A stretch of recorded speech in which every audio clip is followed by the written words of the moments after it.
नमस्कार शिक्षक साथियों। ट्रांसफर पोस्टिंग और रैशनलाइजेशन को लेकर के मैं जो लगातार पिछले एक साल से जो बातें मैं कह रहा हूं, अब शिक्षा विभाग की भी उस मुद्दे पर नींद खुली है। याद है साथियों, पिछले साल जब ट्रांसफर पोस्टिंग हुई थी तो मैं सिंगल पर्सन था जो खुलेआम ट्रांसफर पोस्टिंग में हुई गड़बड़ियों के खिलाफ आवाज उठा रहा था। सिंगल पर्सन था।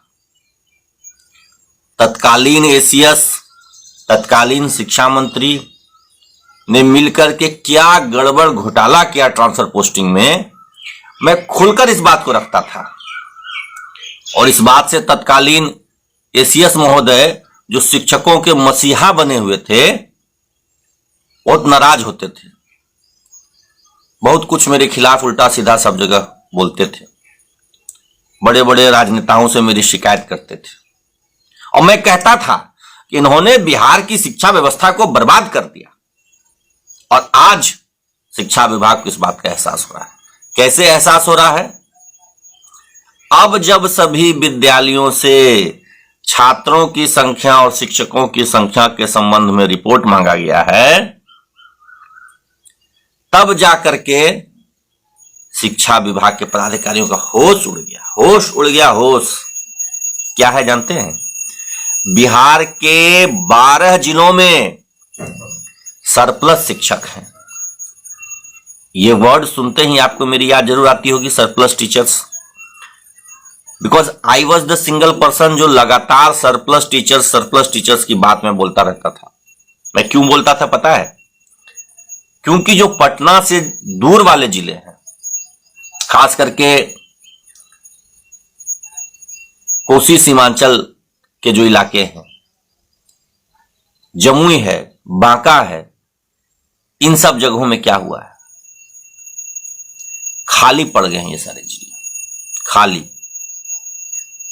एक एक विद्यालय में एक शिक्षक, दो शिक्षक। जमुई जिले में मैं जानता हूं कि 100 से अधिक ऐसे विद्यालय हैं जो एक शिक्षक के सहारे चल रहे हैं। ऐसे ऐसे मध्य विद्यालय हैं जो 2 शिक्षक के सहारे चल रहे हैं। यही स्थिति किशनगंज में, अररिया में, कटिहार में, सहरसा में, मधेपुरा में है। इतनी खराब स्थिति। तो कहां गए सारे शिक्षक? इतनी बहाली हुई, 3 लाख शिक्षकों की बहाली हुई, गए कहां सारे शिक्षक? ये सारे शिक्षक पूर्व एसीएस महोदय की कृपा से बिना छात्र शिक्षक अनुपात देखे, बिना रिक्ति देखे, माल प्रैक्टिस के सहारे चले गए यूपी बॉर्डर। और यूपी बॉर्डर या पटना से जो नजदीक वाले जिले हैं, 12 जिलों में सरप्लस टीचर। सरप्लस, ये रिपोर्ट है, विभागीय रिपोर्ट जो सब जिलों से आई है। सिवान, गोपालगंज, रोहतास, कैमूर, बक्सर, आरा, पटना, मुजफ्फरपुर, बेगूसराय, ये सब सरप्लस हैं। और थोड़े बहुत सरप्लस नहीं है। छात्र शिक्षक अनुपात होना चाहिए 30:1। इन जिलों में अनुपात है 20:1, 17:1, 18:1। और ये जमुई, बांका, कटिहार, किशनगंज, अररिया, मधेपुरा, सहरसा, सुपौल में छात्र शिक्षक अनुपात है 50:1, 45:1। भाई मतलब आधा, दुगने शिक्षक इधर, आधे शिक्षक इधर। सोचिए। और ये सब क्यों हुआ? क्योंकि पिछली बार जो ट्रांसफर पोस्टिंग हुई उसमें ना तो रिक्ति का ख्याल रखा गया और ना ही पीटीआर का ख्याल रखा गया, जो पीपल टीचर रेशियो होना चाहिए। कोई ख्याल नहीं। मनमाने ढंग से पोस्टिंग। सारे यूपी के लड़के लड़कियां जिनकी बहाली हुई थी, जो दक्षिण बिहार के जिलों में थे, जो कोसी सीमांचल में थे, उन सबको पूर्वी बिहार और कोसी सीमांचल से अंग प्रदेश के इलाके से उठा करके भेज दिया गया सबको यूपी बॉर्डर के जिलों में। खाली हो गए सारे विद्यालय। इसके लिए कौन जिम्मेदार था? किसने किया? के पाठक साहब ने तो सबको भेजा था कि नहीं, बिहार के कोने कोने में एक भी स्कूल खाली नहीं रहना चाहिए, सब जगह पोस्टिंग हो। फिर यह खेल कैसे हो गया? कौन जिम्मेदार है इसके लिए? सरकार को तब जवाब देना चाहिए ना, ये गड़बड़ ट्रांसफर पोस्टिंग किसने की, कौन है इसके लिए रिस्पॉन्सिबल? अब कह रहे हैं रैशनलाइजेशन करेंगे, करिए रैशनलाइजेशन, करिए बहाली, है पैसा सरकार के खजाने में जो बहाली करेंगे। अब तो जितना शिक्षक है उसी से पढ़वाना है, बहाली तब होगी नहीं क्योंकि सरकार का खजाना खाली है। रैशनलाइजेशन करना पड़ेगा क्योंकि रिपोर्ट आ रही है बार बार, जितने शिक्षक चाहिए उससे कहीं ज्यादा शिक्षक बहाल हो गए हैं। सरप्लस सारण से, सिवान से, गोपालगंज से, कैमूर से, बक्सर से, रोहतास से रिपोर्ट आ रही है हमारे यहां सरप्लस है, ले जाइए हमारे यहां से शिक्षक। कहीं 3,000 ज्यादा है, कहीं 4,000, कहीं 5,000 शिक्षक ज्यादा है, भेजिए इनको। मैं अभी भी कहता हूं कि जो यूपी से आए शिक्षक शिक्षिकाएं हैं इनको हर जिले में बांटिए, हर जिले में बांटिए। जिस अनुपात में इनकी बहाली हुई है उसी अनुपात में हर जिले में इनकी पोस्टिंग होनी चाहिए। सब के सब ये बक्सर, कैमूर, रोहतास चले जाएंगे और वहां के जो शिक्षक हैं वो कहां जाएंगे? जिनका घर है बक्सर, कैमूर, रोहतास, सीवान, गोपालगंज, छपरा, वो कहां जाएंगे? वो जाएंगे अररिया, किशनगंज। और जो यूपी वाले हैं वो सब रहेंगे इन बॉर्डर के जिलों में। ये बहुत गलत परिपाटी बनाई गई है, बहुत गलत तरीके से ट्रांसफर पोस्टिंग हुई।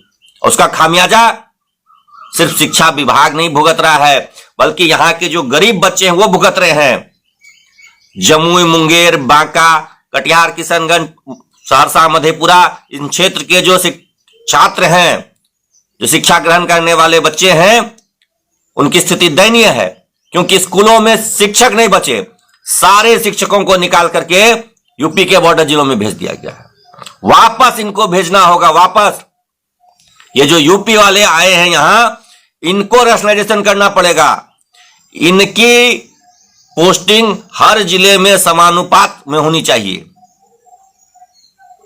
अगर 1 लाख बहाली इनकी हुई है तो हर जिले में इनको 3-3 हजार करके भेजा जाए।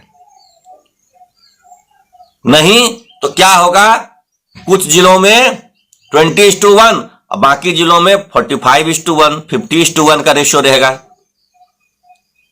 एक ही विषय के 3-3 शिक्षक कई विद्यालयों में और कई विद्यालयों में एक भी शिक्षक नहीं। ये होगा। और मंत्री महोदय अगर चाहते हैं कि शिक्षा विभाग सुधरे तो जो पूर्व के पदाधिकारियों ने गलती की है, जो पूर्व के मंत्री महोदय ने गलती की, उसको सुधारना पड़ेगा। और नहीं सुधारेंगे तो बिहार की शिक्षा व्यवस्था कभी पटरी पर नहीं आएगी। मैं तो स्वयं मुख्यमंत्री जी से मिलूंगा और इस बात की शिकायत करूंगा, इतने लाख शिक्षक बहाली होने के बाद भी आज हमारे क्षेत्र के विद्यालयों में शिक्षकों की घोर कमी है। ये क्यों हो रहा है? मैं स्वयं जल्द ही माननीय मुख्यमंत्री जी से मिलकर के इस बात को रखूंगा। क्या गड़बड़ घोटाला इन्होंने किया है? जिनका घर बिहार में है, जिनका घर बक्सर है, आरा है, छपरा है, सिवान है, उनको पोस्टिंग नहीं मिल रही घर में। यूपी वालों को सबको भर दिया गया वहां से, पूरे बिहार के कोने कोने से उठा करके। और अब ये लोग जब अपने घर आना चाह रहे हैं तो कहते हैं सीट ही नहीं है, सरप्लस टीचर्स हैं। भैया सरप्लस इनकी वजह से हुआ, यूपी वालों की वजह से हुआ है ना। उनको हटाइए, आप भेजिए अररिया, किशनगंज उनको। और जिनका मूल निवास जिस जिले में है उनको वहां पोस्टिंग आपको देनी होगी। धन्यवाद।